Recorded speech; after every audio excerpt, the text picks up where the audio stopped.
بہت سے لوگ بچوں کا نام رکھتے وقت بہت الجھن کا شکار ہوتے ہیں۔ خاص طور پہ بچوں کا نام رکھتے ہوئے میں یہی کہوں گا کہ انبیاء کے ناموں پر نام رکھیں۔ یہ خوبصورت نام ہے۔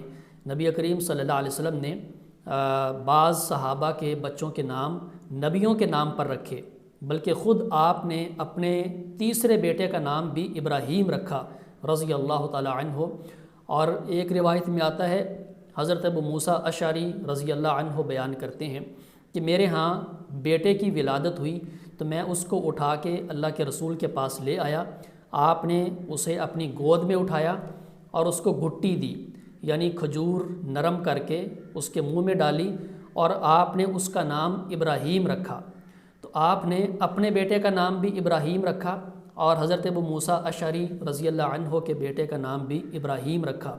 اور بعض دیگر روایات سے معلوم ہوتا ہے کہ ایک اور صحابی تھے جن کے بیٹے کا نام آپ نے یوسف رکھا تھا۔ تو اس لیے انبیاء کے ناموں پر نام رکھنا چاہیے۔